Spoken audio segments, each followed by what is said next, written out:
الحمد للہ وحدہ لا شریک لہ والصلاة والسلام علی من لا نبی بعد وعلی آلہ واصحابہ الذین اوفوا عہدہ اما بعد۔ تخصص فی العقائد الاسلامیہ میں سبق چل رہا ہے اصول فقہ کا۔ آج ہم گفتگو کریں گے باب ثانی سنت رسول اللہ صلی اللہ علیہ وسلم۔ اس باب میں اور آج کے سبق میں بنیادی طور پر 3 فصول ہیں۔ فصل اول سنت رسول، حدیث رسول، قول رسول، فعل رسول، تقریر رسول اور صفت رسول صلی اللہ علیہ وسلم کا بیان۔ فصل ثانی میں حدیث اور سنت میں فرق اور کسی عمل کے سنت ہونے کی شرائط۔ فصل ثالث میں چند فوائد ہوں گے اور کچھ اشکالات کے جوابات دیے جائیں گے۔ فصل اول سنت رسول صلی اللہ علیہ وسلم کے متعلق گفتگو کرتے ہیں۔ سنت رسول صلی اللہ علیہ وسلم کی تعریف کیا ہے؟ شیخ احمد بن ابو سعید بن عبداللہ بن عبدالرزاق الحنفی المعروف ملا جیون رحمہ اللہ تعالی، وفات 1130 ہجری، نور الانوار باب اقسام السنہ میں فرماتے ہیں السنۃ تطلق علی قول رسول اللہ صلی اللہ علیہ وسلم وفعلہ وسکوتہ۔ سنت رسول اکرم صلی اللہ علیہ وسلم کے قول، آپ کے فعل اور آپ کے سکوت یعنی تقریر کو کہا جاتا ہے۔ حدیث رسول صلی اللہ علیہ وسلم کی تعریف دکتور محمود احمد الطحان لکھتے ہیں تیسیر مصطلح الحدیث میں، ما اضیف الی النبی صلی اللہ علیہ وسلم من قول او فعل او تقریر او صفت، ایسا قول، فعل، تقریر یا صفت جو رسول اللہ صلی اللہ علیہ وسلم کی ذات بابرکات کی طرف منسوب ہو۔ تو پہلے ہم نے سنت کی تعریف کی اور پھر حدیث کی تعریف کی۔ قول رسول صلی اللہ علیہ وسلم کل ما ورد من اقوال النبی صلی اللہ علیہ وسلم من لفظہ، وہ مبارک اقوال، الفاظ جو خود رسول اکرم صلی اللہ علیہ وسلم نے ارشاد فرمائے ہوں۔ اس کی آپ مثال ذہن نشین فرما لیں۔ جامع ترمذی حدیث نمبر 2317،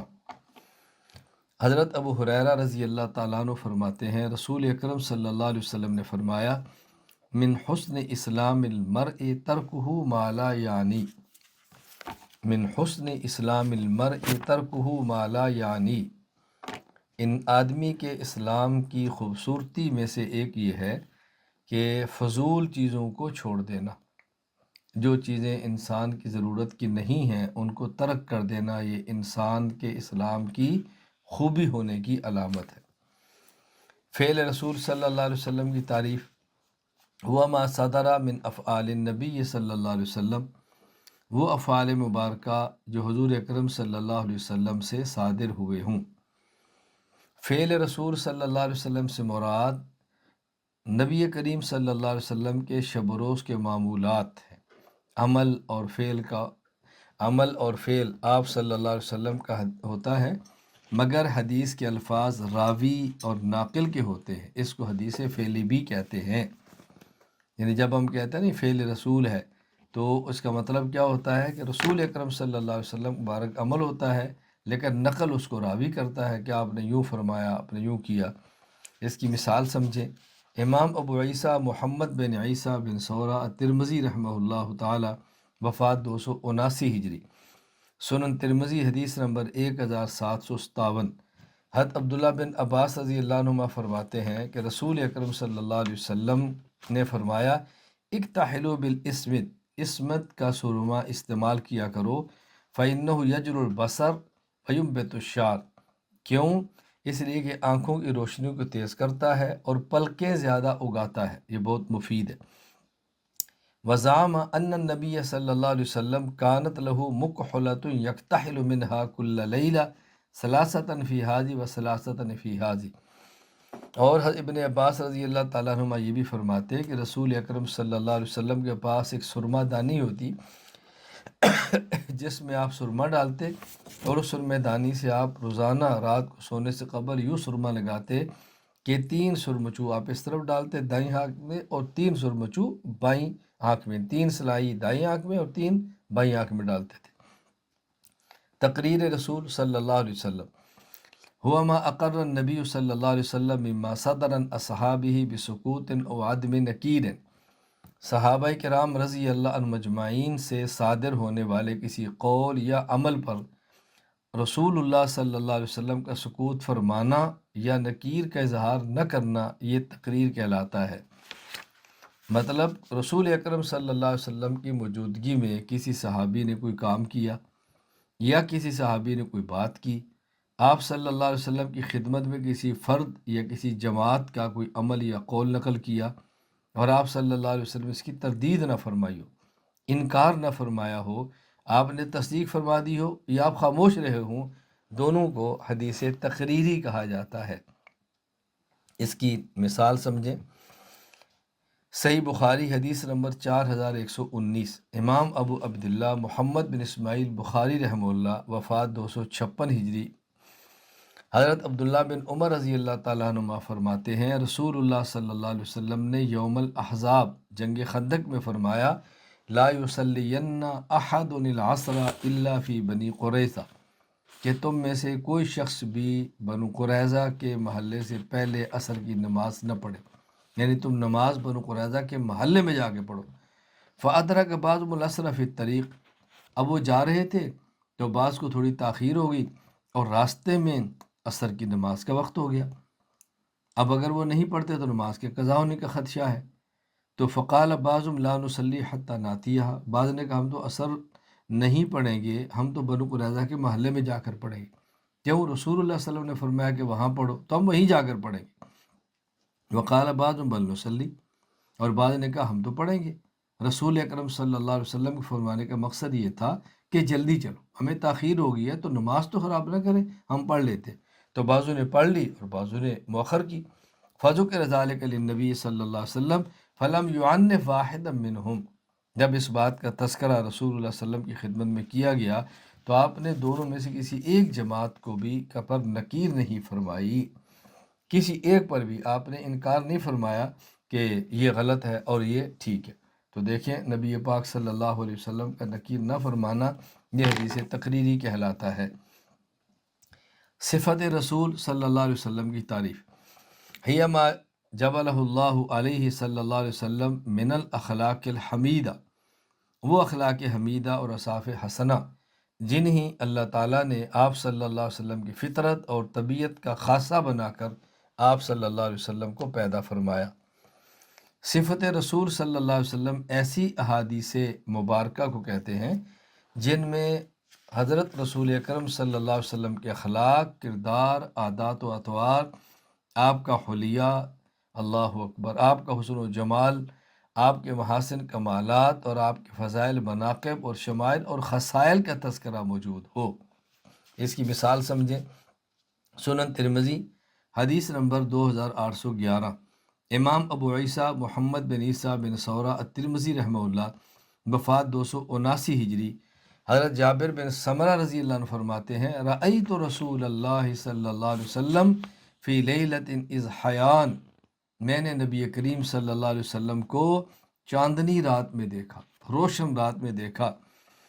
وعلیہ حلۃ حمراء، آپ نے سرخ، اللہ اکبر، لباس پہنا ہوا تھا۔ فجعلت انظر الی وإلی القمر، میں رسول اللہ صلی اللہ علیہ وسلم کی طرف دیکھتا اور چاند کی طرف دیکھتا۔ فلہو عندی احسن من القمر، تو میں نے دیکھا کہ رسول اکرم صلی اللہ علیہ وسلم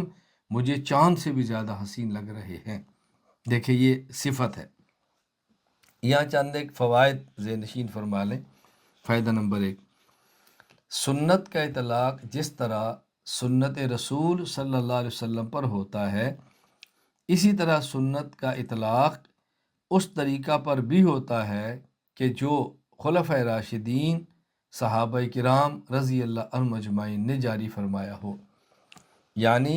دین مبارک میں وہ جاری شدہ طریقہ سنت ہے، خواہ اس کو اللہ کے رسول صلی اللہ علیہ وسلم جاری فرمائے یا اس کو صحابہ کرام جاری فرما دیں، اس کو سنت ہی کہتے ہیں۔ شیخ ابو محمد عبدالحق حقانی دہلوی رحمہ اللہ، وفات 1336 ہجری، النامی علی المنتخب علی منتخب الحسامی، النامی علی منتخب الحسامی میں فرماتے ہیں السنہ فہی طریقۃ المسلولۃ فی الدین سواء سلکہ النبی صلی اللہ علیہ وسلم او الصحابہ، کہ سنت وہ طریقہ ہے جو دین میں جاری ہو، خواہ اس کو رسول اکرم صلی اللہ علیہ وسلم نے جاری فرمایا ہو یا آپ کے صحابہ کرام رضی اللہ عنہم اجمعین نے جاری فرمایا ہو۔ امام الاثر علامہ سید محمد انور شاہ کشمیری رحمہ اللہ، وفات 1352 ہجری، العرف الشذی میں فرماتے ہیں ان سنت الخلفاء الراشدین ایضاً تکون سنت الشریعہ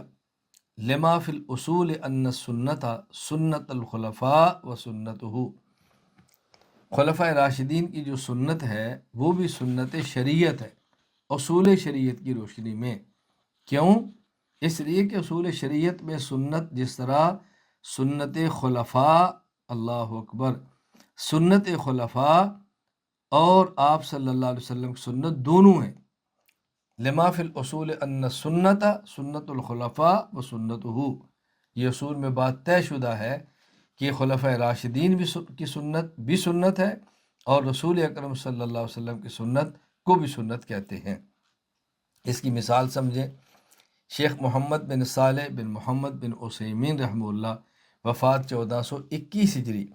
شرح ریاض الصالحین میں فرماتے ہیں کہ والجمعۃ لہا اذان اول من سنت عثمان رضی اللہ تعالی عنہ وهو احد الخلفاء الراشدین الذین امرنا باتباع سنتہ، جمعہ کی اذان اول یہ حضرت عثمان کی سنت ہے اور یہ خلفۂ راشدین میں سے خلیفہ راشد ہیں اور ان کی اتباع کرنے کا ہمیں حکم دیا گیا ہے، کیونکہ رسول اکرم صلی اللہ علیہ وسلم نے حکم دیا ہے علیکم بسنتی و سنت الخلفاء الراشدین المہدیین۔ فائدہ نمبر 2، محدثین کی اصطلاح میں حدیث کا اطلاق صرف حدیث رسول صلی اللہ علیہ وسلم پر نہیں ہوتا، بلکہ رسول اکرم صلی اللہ علیہ وسلم کے قول، فعل اور تقریر کے علاوہ صحابی کے قول، فعل، تقریر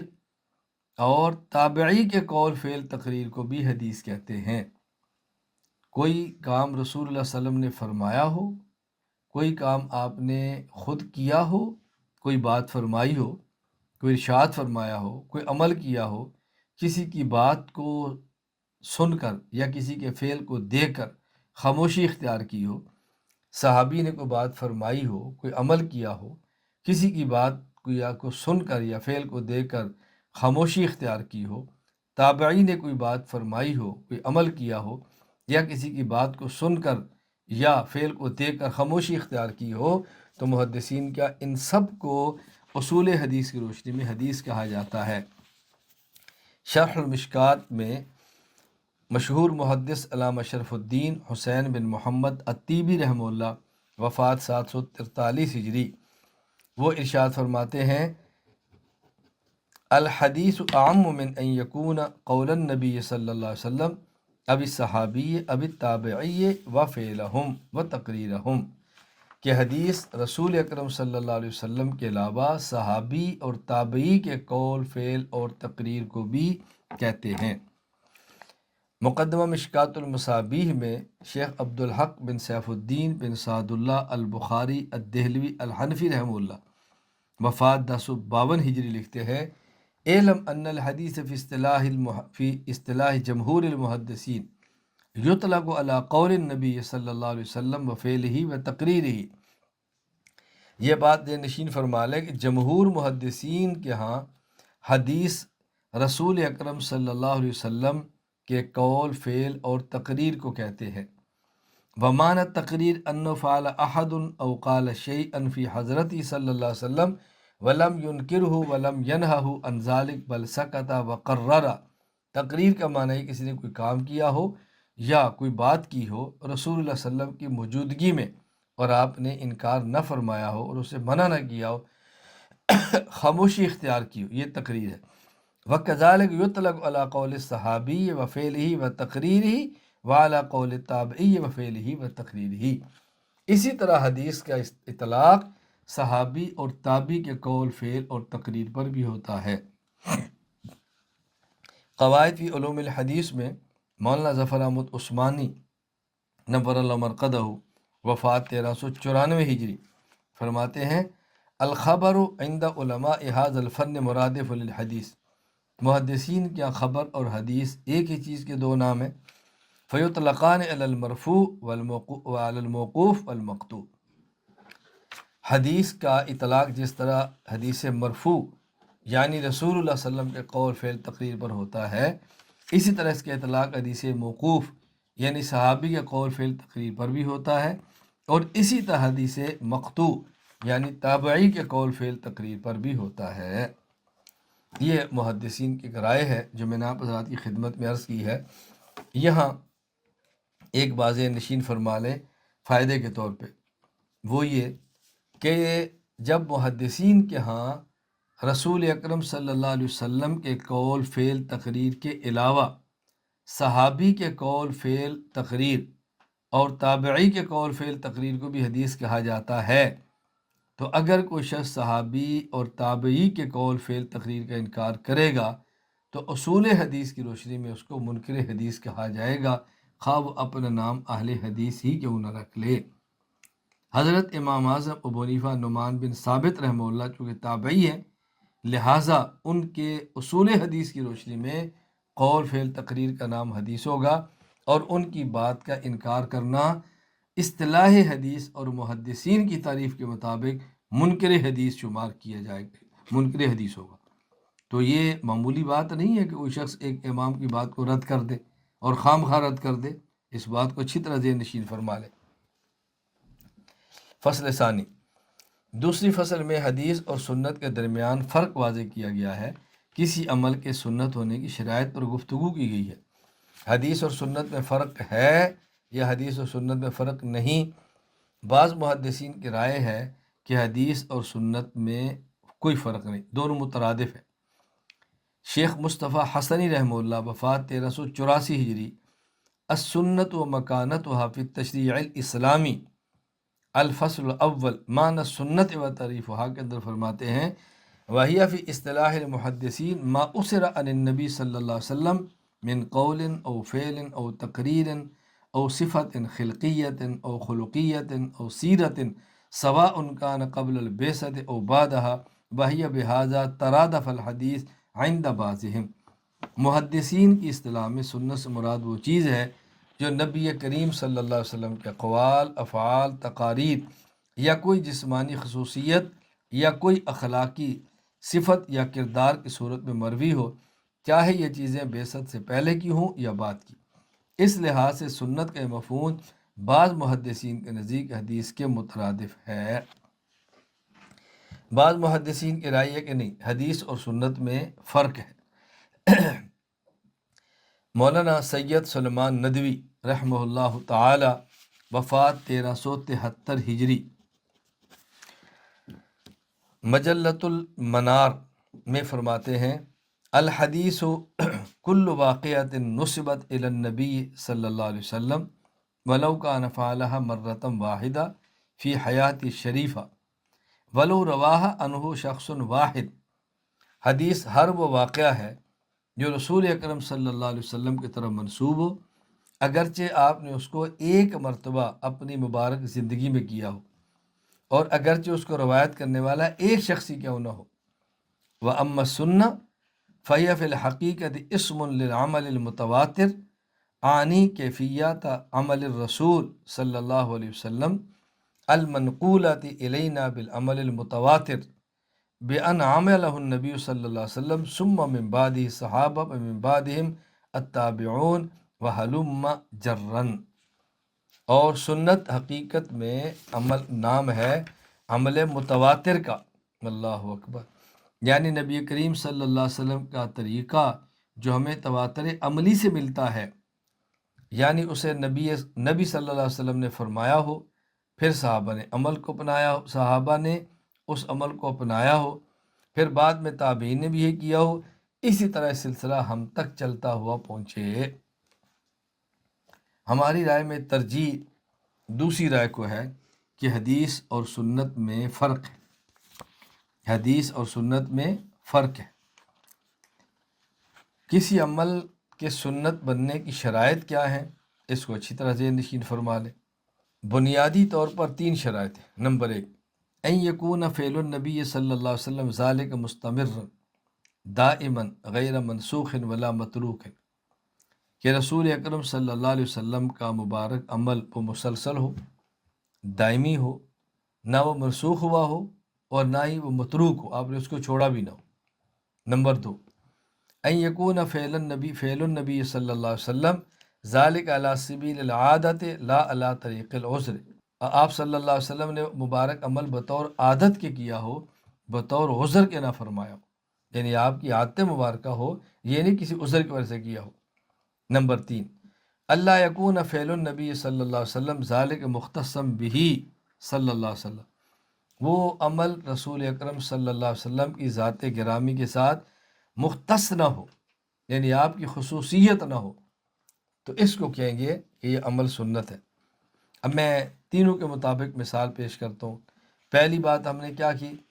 کہ کسی عمل کے سنت ہونے کے لیے ضروری ہے کہ وہ رسول اکرم صلی اللہ علیہ وسلم عمل دائمی ہو، منسوخ نہ ہو اور متروک نہ ہو۔ مثال سمجھیں، ابتدائی اسلام میں آگ پر پکی چیز کھانے سے وضو ٹوٹ جانے کا حکم تھا۔ ابتدائی اسلامی حکم یہی تھا کہ اگر کوئی شخص آگ پر پکی چیز استعمال کرے گا تو اس کا وضو ٹوٹ جائے گا۔ چنانچہ امام ابو الحسن مسلم بن حجاج القشیری رحمہ اللہ، وفات 261 ہجری، صحیح مسلم باب الوضو مما مست النار کے تار فرماتے ہیں، حضرت عروہ کہتے ہیں میں نے حضرت ام المومن امی عائشہ رضی اللہ تعالیٰ عنہ کو سنا، آپ نے فرمایا رسول اللہ صلی اللہ علیہ وسلم فرماتے تھے توضؤوا مما مست النار، جو چیز آگ پر پکی ہو اس کو استعمال کرنے کے بعد وضو کرو،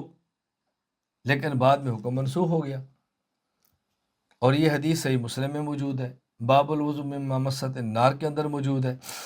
حضرت عبداللہ بن عباس رضی اللہ عنہ فرماتے ہیں ان النبی صلی اللہ علیہ وسلم اکل عرقا او لحما ثم صلی ولم یتمزع ولم یمس ماء،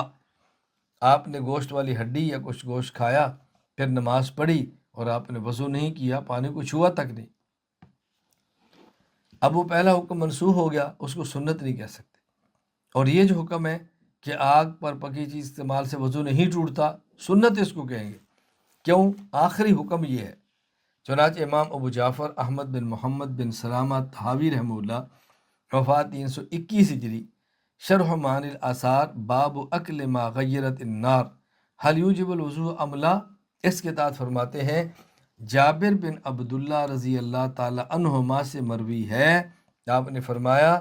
آخر الامرین من رسول اللہ صلی اللہ علیہ وسلم ترک الوضوء مما مست النار، رسول اکرم صلی اللہ علیہ وسلم کی زندگی کا آخری عمل مبارک یہی تھا کہ آگ پر پکی چیز کو استعمال فرمانے سے وضو نہیں ٹوٹا، اور آپ نے چیز کو استعمال فرمایا اور وضو نہیں کیا۔ دوسری شرط کیا تھی کہ رسول اللہ صلی اللہ علیہ وسلم کا عمل مبارک بطور عادت کے ہو، بطور عذر کے نہ ہو۔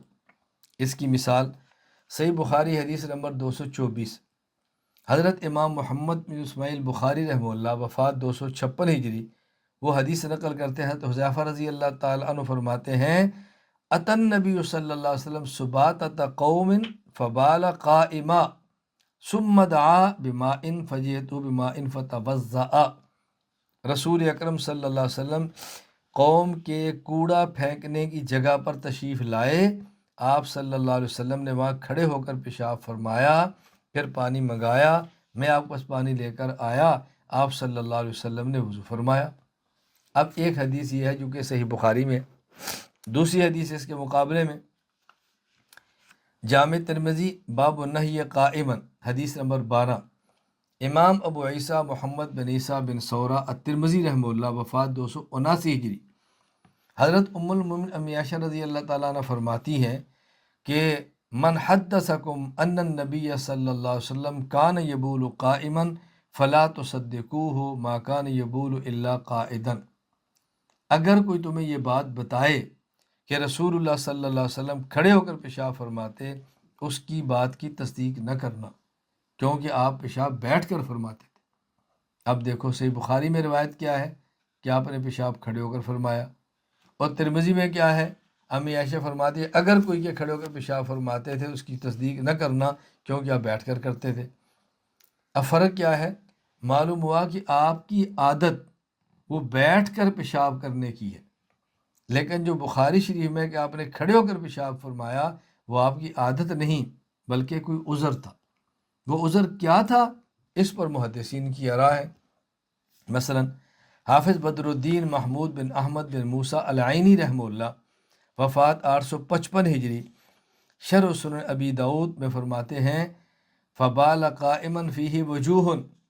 پہلی وجہ کیا ہے؟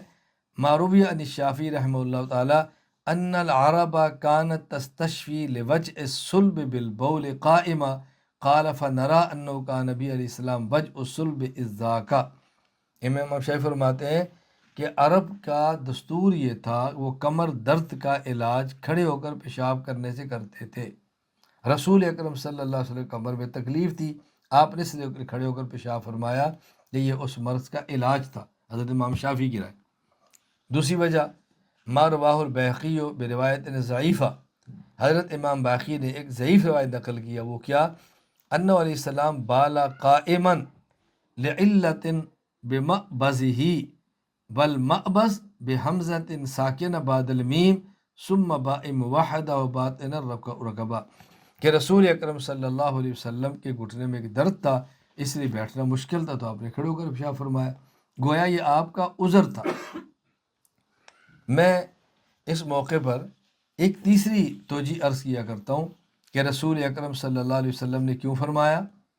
بیان جواز کے لیے۔ نبی کریم صلی اللہ علیہ وسلم بعض اعمال فرماتے تھے یہ بتانے کے لیے کہ بوقت ضرورت اس کی گنجائش موجود ہے، بوقت ضرورت اس کی گنجائش موجود ہے، تو یہ بیان جواز کے لیے تھا، آپ کی عادت نہیں تھی۔ میں اس کی آج کے دور بڑی آسان مثال دیتا ہوں۔ آپ ایئرپورٹ پر ہیں، آپ کی فلائٹ کا وقت ہے، پیشاب سخت آیا ہے، مثلا شوگر کی تکلیف ہے، اور بیت الخلاء میں گئے ہیں اور وہاں رش ہے اندر بیت الخلاء، اور جو کھڑے ہو کے پیشاب کرنے جگہ وہ خالی ہے۔ اگر آپ رش کا انتظار کرتے ہیں اندر جاتے ہیں تو فلائٹ جانے کا خطرہ ہے، اب آدمی کچھ عذر کی وجہ سے کھڑے ہو کر کر لے، گنجائش ہے۔ اسی طرح بس اوقات آدمی نے لباس ایسا پہنا ہوتا ہے جو تنگ ہوتا ہے، پاجامہ پینٹ وغیرہ، اب اگر اس کو اتارے اور پھر کرے تو ممکن ہے اس میں حرج ہو اور جلدی ہو یا کسی کو تکلیف ہو، تو بیان جواز کے لیے آپ نے فرمایا کہ وہ عذر ہو تو بندہ کر سکتا ہے۔ اور بعض مقامات پر میں نے خود اس کا تجربہ کیا ہے کہ بعض جگہ ایسی ہوتی ہیں کہ وہاں دوران سفر ایسا بیت الخلاء ملتا ہے، اتنی ناقص اتنی گندی جگہ ہوتی ہے کہ آپ بیٹھ کر پیشاب کرنا چاہیں تو کپڑے خراب ہو یا ٹانگیں خراب ہو، اس کے ایک ہی حل ہوتا ہے کہ اس موقع پر کھڑے ہو کر کریں۔ تو یہ بیان جواز کے لیے تھا، آپ کی مبارک عادت نہیں تھی۔ سنت کسی عمل کے ہونے کے لیے تیسری شرط کیا ہے؟ کہ رسول اللہ صلی اللہ علیہ وسلم کے ساتھ وہ فعل خاص نہ ہو، اگر وہ آپ کی خصوصیت ہو اس عمل کو سنت نہیں کہیں گے۔ معروف حدیث ہے، صحیح بخاری باب تخفیف الوضوء، حضرت امام ابو عبداللہ محمد بن اسماعیل بخاری رحمہ اللہ، وفات 256 ہجری، ایک حدیث نقل کرتے ہیں کہ ابن عباس رضی اللہ تعالیٰ عنہما فرماتے ہیں میں اپنی خالہ ام المومنین حضرت میمونہ رضی اللہ عنہ کے گھر رات گزاری، جب تھوڑی رات باقی رہ گئی تو رسول اللہ صلی اللہ علیہ وسلم اٹھے اور ایک لٹکے و مشکیزے سے ہلکا سا وضو فرمایا۔ راوی حدیث امرس کا وضو کا ہلکا پن مختصر بیان کرتے ہیں، یعنی آپ نے مختصر سے پانی سے جلدی وضو فرما لی۔ اس کے بعد آپ صلی اللہ علیہ وسلم نماز پڑھنے لگے۔ حضرت ابن عباس رضی اللہ عنہ فرماتے ہیں میں نے بھی حضور اکرم صلی اللہ علیہ وسلم کی طرح وضو کیا، پھر آپ صلی اللہ علیہ وسلم کی بائیں طرف کھڑا ہو گیا، آپ صلی اللہ علیہ وسلم نے مجھے پکڑ کر اپنی دائیں جانب پھیر لیا، کیونکہ مسئلہ کیا ہے، ایک امام ایک مقتدی ہو تو مقتدی دائیں جانب کھڑا ہو۔ پھر جتنا اللہ تعالیٰ نے چاہا آپ صلی اللہ علیہ وسلم نے نماز پڑھی۔ اس کے بعد حضور صلی اللہ علیہ وسلم سونے لیٹ گئے، یہاں تک کہ خراٹوں کی آواز آنے لگی، یہاں تک کہ ثم استجا فنام حتی نفخ ثم اتاہ المنادی فاذنہ بالصلاۃ فقام معه الی الصلاۃ فصلی ولم یتوضأ۔ نبی صلی اللہ علیہ وسلم آرام فرما رہے تھے، تو منادی نے آواز دی، آپ کو اٹھایا، مؤذن حاضر ہوئے، آپ اٹھے، وضو نہیں کیا اور آپ نے نماز پڑھی۔ حضرت عمر کہتے ہیں کہ ان ناس یقولون، حضرت عمر بن دینار کہتے ہیں کچھ لوگ کہتے ہیں کہ رسول اللہ صلی اللہ علیہ وسلم کی آنکھیں سوتی تھی، ان رسول اللہ صلی اللہ علیہ وسلم تنام عینا ولا ینام قلبہ، کہ آپ کی آنکھ سوتی تھی، دل آپ کا جاگتا تھا، تو نیند کی حالت میں بھی آپ کا وضو نہیں ٹوٹتا تھا، اس لیے کہ دروی الانبیاء وحی۔ تو اب دیکھیں اس حدیث کی شرح کے تحت امام ابو الحسن علی بن خلف بن عبد الملک بن بطال البکری القرطبی رحمہ اللہ، وفات 449 ہجری، شرح صحیح بخاری میں فرماتے ہیں فنام حتی نفخ ثم صلی ہوا مما خص بہ صلی اللہ علیہ وسلم، یہ آپ کی خصوصیت تھی کہ سونے سے بھی آپ کا وضو نہیں ٹوٹتا تھا۔ اب اگر کوئی بندہ یہ کہے کہ رسول اللہ صلی اللہ علیہ وسلم نے تہجد پڑھے اور آپ سو گئے اور آپ اٹھے اور آپ نے وضو نہیں کیا اور فجر کی نماز پڑھا دی تو میں بھی اسی طرح کروں، نہیں کر سکتا، کیونکہ نبی کی خصوصیت ہے کہ سونے کے باوجود پیغمبر کا وضو نہیں ٹوٹتا۔ یہاں ایک فائدہ ذہن نشین فرما لیں، وہ یہ کہ بہت ساری احادیث مبارکہ ایسی ہیں جو مثال میں پیش کی جا سکتی ہیں کہ وہ حدیث کا جز تو ہیں لیکن ان کو سنت نہیں کہہ سکتے، یعنی بعض مسائل بعض احادیث میں آئے ہیں، ہم احادیث سمجھ کر تلاوت کریں گے، پڑھیں گے، پڑھائیں گے، لیکن سنت سمجھ کر اس پر عمل نہیں کر سکتے، جس سے بات واضح ہے کہ حدیث اور سنت میں فرق ہے۔ میں اس کی چند ایک مثالیں دیتا ہوں۔ نمبر 1، صحیح بخاری حدیث نمبر 157، امام ابو عبداللہ محمد بن اسماعیل بخاری رحمہ اللہ، وفات 256 ہجری، فرماتے ہیں عبداللہ بن عباس رضی اللہ تعالی عنہما فرماتے توضأ النبی صلی اللہ علیہ وسلم مرتن مرتن، حضور اکرم صلی اللہ علیہ وسلم نے وضو ایسے فرمایا کہ آپ نے اعضائے وضو میں سے ہر عضو کو ایک ایک مرتبہ دھویا، ایک مرتبہ چہرہ دھویا، ایک مرتبہ دایاں ہاتھ، ایک مرتبہ بایاں ہاتھ، ایک مرتبہ پاؤں۔ اب یہ صلی اللہ علیہ وسلم کی سنت عادت نہیں ہے مستقل، آپ نے زندگی میں ایک بار کیا، چنانچہ صحیح بخاری حدیث نمبر 159، امام ابو عبداللہ محمد بن اسماعیل بخاری رحمہ اللہ، وفات 256، خود نقل کرتے ہیں کہ حضرت عثمان بن عفان رضی اللہ تعالیٰ عنہ کے بارے میں دعا بإناء فأفرغ علی کفیہ ثلاث مرار،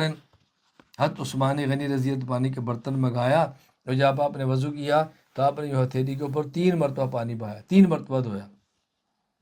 فغسلہما ثم ادخل یمینہ فی الاناء فمزمز واستنشق ثم غسل وجہہ ثلاثا، پھر آپ نے کلی کی، ناک میں پانی ڈالا اور چہرے کو دھویا، کتنی مرتبہ؟ 3 مرتبہ۔ آگے ویدیہ الی المرفقین ثلاث مرار، اور آپ نے دونوں بازو دھوئے کونیوں تک 3 مرتبہ، ثم مسح براسہ، سر کا مسح کیا، ثم غسل رجلیہ ثلاث مرار، پھر آپ نے 3 مرتبہ پاؤں کو دھویا، الی الکعبین، ٹخنوں تک، پھر فرمایا رسول اللہ صلی اللہ علیہ وسلم نے فرمایا من توضأ نحو وضوئی ھذا، یعنی حضور پاک نے یوں وضو کر کے دکھایا، اعضاء وضو میں سے ہر وضو کو 3 مرتبہ دھویا، پھر فرمایا جس نے اس میرے وضو کی طرح وضو کیا، ثم صلی رکعتین، پھر 2 رکعت پڑھی، لا یحدث فیہما نفسا، اس کے درمیان کو دنیاوی خیالات جان بوجھ کے نہیں لایا،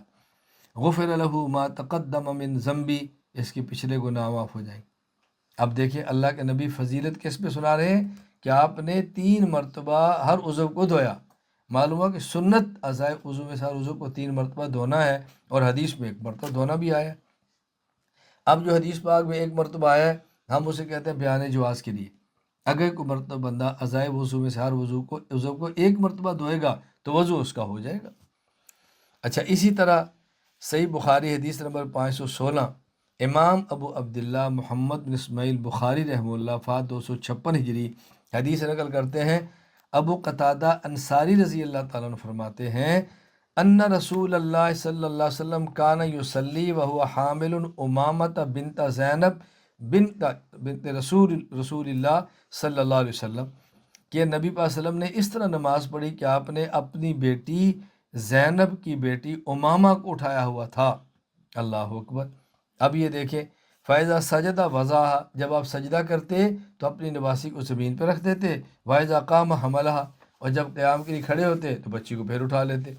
اب یہ دیکھیں رسول اکرم صلی اللہ علیہ وسلم کی سنت نہیں ہے، حدیث پاک میں ہے کہ کوئی بندہ ایسے کرے کہ میں پڑھوں تاکہ میری سنت ادا ہو۔ ایک مرتبہ آپ نے ایسے فرمایا۔ چنانچہ عمدۃ القاری میں علامہ عینی رحمہ اللہ تعالیٰ فرماتے ہیں فعل النبی صلی اللہ علیہ وسلم حاضہ یا فعل النبی صلی اللہ علیہ وسلم حاضہ بیان للجواز و تنبیہ علیہ، یہ جو آپ نے فرمایا بیان جواز کے لیے ہے اور اس بات پر تنبیہ کرنے کے لیے ہے کہ جائز ہے اور درست ہے۔ اچھا، اسی طرح کی مثال صحیح بخاری حدیث نمبر 1928، امام ابو عبداللہ محمد بن اسماعیل بخاری رحمہ اللہ، وفات 256 ہجری، حضرت عائشہ رضی اللہ تعالیٰ فرماتی ہیں ان کان رسول اللہ صلی اللہ علیہ وسلم لا یقبل بعض ازواجہ وهو صائم، رسول اللہ صلی اللہ علیہ وسلم بس اوقات روزے کی حالت میں اپنی گھر والیوں میں سے کسی ایک گھر والی کا بوسہ لے لیتے۔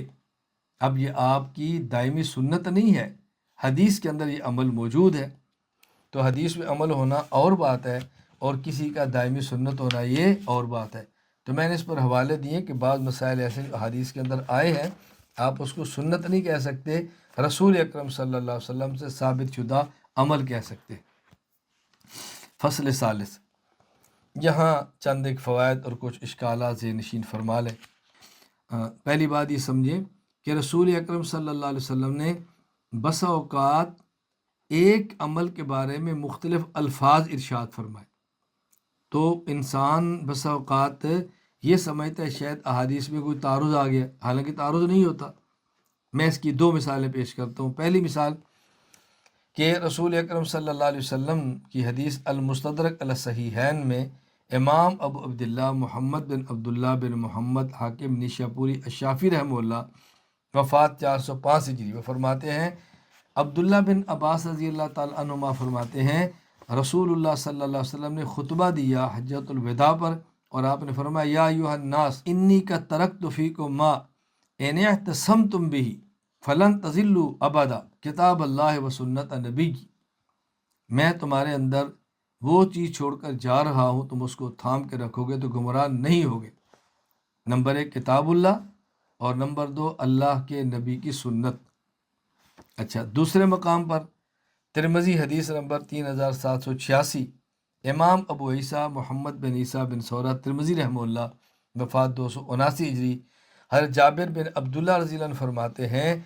میں نے رسول اللہ صلی اللہ علیہ وسلم کو حجۃ الوداع میں دیکھا یوم عرفہ، ہوا علی ناقتہ القصواء، آپ ناقہ قصوہ نامی اونٹنی پر تھے، آپ نے خطبہ دیا، آپ نے فرمایا یا ایھا الناس انی ترکت فیکم ما ان اخذتم بہ لن تضلوا کتاب اللہ و عطرتی اہل بیتی، میں تمہارے اندر وہ چیز چھوڑ کے جا رہا ہوں، اگر تم اس کو پکڑو گے تو گمراہ نہیں ہوگے۔ نمبر 1 اللہ کی کتاب، اور نمبر 2 میرے اہل بیت۔ اب ہم کہتے ہیں دونوں حدیثیں ٹھیک ہیں، آپ نے ایک مقام پر اہمیت کتاب اور سنت کی بتائی، اور آپ نے ایک مقام پر اہمیت کتاب اور اہل بیت کی بتائی، کتاب اللہ اور سنت بھی اہم ہے، کتاب اللہ اہل بیت بھی اہم ہے۔ اسی طرح دوسری بات سمجھ لیں، رسول اکرم صلی اللہ علیہ وسلم سے بس اوقات ایک سوال کیا جاتا ہے اور آپ اس کے جواب کئی طرح ارشاد فرماتے ہیں۔ سوال ایک ہے، جواب کئی طرح ہے۔ مثلا نبی کریم صلی اللہ علیہ وسلم سے سوال کیا گیا ہے کہ ای الاعمال افضل عمل کون سا ہے؟ آپ نے فرمایا الصلاۃ لوقتہا، وقت پہ نماز پڑھنا۔ پھر کوئی صحابی سوال کرتا ہے ای الاعمال افضل، کون سا عمل افضل ہے؟ آپ صلی اللہ علیہ وسلم فرمایا کہ بر الوالدین، والدین کی خدمت۔ کوئی پوچھتا ہے ای الاعمال افضل، کون سا عمل افضل ہے؟ الجہاد فی سبیل اللہ۔ تو رسول اکرم صلی اللہ علیہ وسلم ایک سوال کے جواب میں مختلف الفاظ کے ساتھ مختلف جوابات ارشاد فرماتے، کیوں؟ ہر آدمی کی ضرورت کے پیش نظر، کسی آدمی کے اندر ایک ضرورت ہوتی، کسی کو دوسرے کی ضرورت ہوتی۔ اب ایک بندہ نماز کی پابندی کرتا ہے، تلاوت کم کرتا ہے کہ جی میں کیا کروں، کو بیٹا تم تلاوت کرو۔ دوسرا پوچھتا ہے جی میں کیا کروں، وہ تلاوت بہت کرتا ہے، نماز کی پابندی کم ہے، کہ بیٹا نماز کی پابندی کرو، وہ بھی ٹھیک ہے۔ تو بس اوقات مختلف بندوں کی مختلف ضرورتیں ہوتی ہیں، اس لیے مختلف اوقات میں جوابات مختلف دے دیے جاتے ہیں، کوئی قابل اشکال بات نہیں ہے۔ فائدہ نمبر 3، سنت کی 2 قسمیں ہیں، ایک ہے سنت عبادت اور ایک ہے سنت عادت۔ سنت عبادت وہ ہے کہ جس کو رسول اکرم صلی اللہ علیہ وسلم بطور عبادت اور بطور ثواب کے ساتھ انجام دیں۔ سنت عادت جس کو آپ صلی اللہ علیہ وسلم بطور ثواب اور بطور ثواب کے نہیں بلکہ آپ بطور عادت اور ضرورت کے ساتھ انجام دیں، یعنی بعض اعمال کرتے آپ ثواب سمجھ کر اور بعض اعمال کرتے اپنی ضرورت سمجھ کر۔ تو جو عمل آپ نے ثواب کی نیت سے کیا ہے وہ سنت عبادت ہے، اور جو اپنی ضرورت کے لیے کیا ہے وہ آپ کی سنت عادت ہے۔ دونوں کی آپ مثال ذہن نشین فرما لیں۔ سنن ابی داؤد حدیث نمبر 57، امام ابو داؤد سلیمان بن اشعث سجستانی رحمہ اللہ وفات 275 ہجری، وہ فرماتے ہیں حضرت عائشہ رضی اللہ تعالیٰ نے فرماتی ان النبی صلی اللہ علیہ وسلم کان لا یرقد من لیل ولا نہار فیستیقظ الا تصوق قبل ان یتوضأ۔ رسول اللہ صلی اللہ علیہ وسلم جب بھی دن یا رات کو آرام فرماتے، جب آپ اٹھتے اور وضو فرماتے تو آپ وضو سے پہلے مسواک فرمایا کرتے تھے۔